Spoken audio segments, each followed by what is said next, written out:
what's up guys? It's Sava from SOS Kitchen, and today we're making peach hand pies. These little Pop Tart-looking guys are not only cute as hell, but they also taste incredibly delicious. Today we're gonna be using my roasted sheet pan jam to fill the pies, but you could really use any sort of jam, preserves, jelly that you'd like. If you want to make these specific pies, I'll actually link the recipe for my super easy sheet pan jam at the end of the video. You can also check the description box below for the recipe and ingredients. Let's get started. We're gonna start out by making the pastry crust.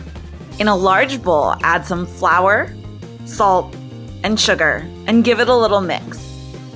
Add in 2 cold sticks of butter. I stuck mine in the freezer for about 10 minutes before using it, and then use a pastry cutter to cut the butter into pea-sized pieces. Once you have that, whisk together an egg and some ice water and pour it into the flour mixture. Stir it to combine. The egg is going to help make a sturdier pastry. Add in 1 tablespoon of water at a time until the dough just starts to come together, and you can kind of squeeze it and it holds together in your hand. Don't add too much water. Just remember that the heat from your hands is gonna kind of melt the butter, and the dough's probably wetter than you think. Press the dough into a ball. It may take a few seconds of kneading to come together, but eventually it will. Divide the dough into 2 pieces, press them into squares, and then cover them in plastic wrap and let them chill out in the fridge while you work on your peach filling.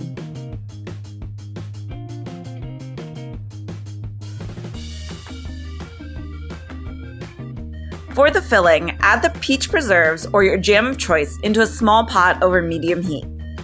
Add in some cornstarch mixed with water and bring it up to a bubble, stirring it constantly. Let it cool completely before filling your pies, otherwise it'll melt the butter in the crust.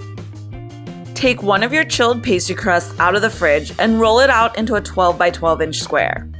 Make sure your surface is well floured, and I find that using a rolling pin to first kind of press it out into a square, turning it occasionally until you can actually roll it out works the best to get an evenish square.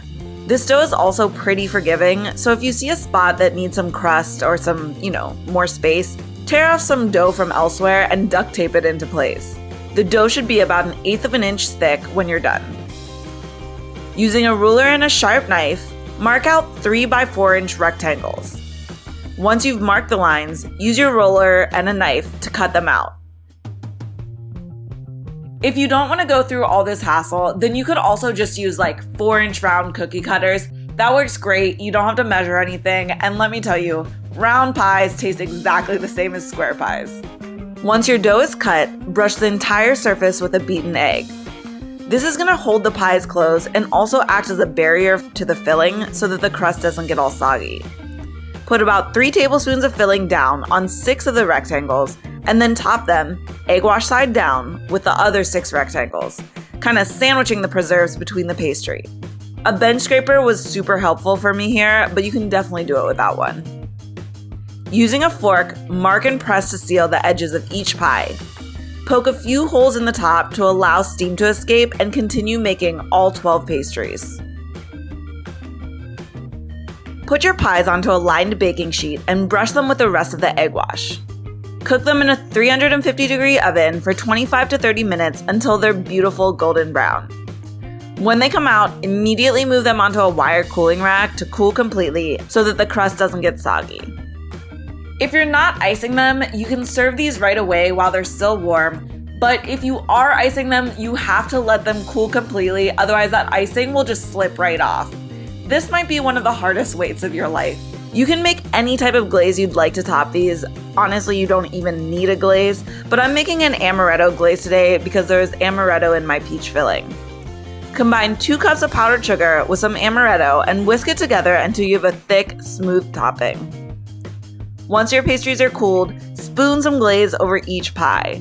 They look so cute with the glaze, and if you want them to look more like Pop Tarts, you could even add some sprinkles or something cute like that.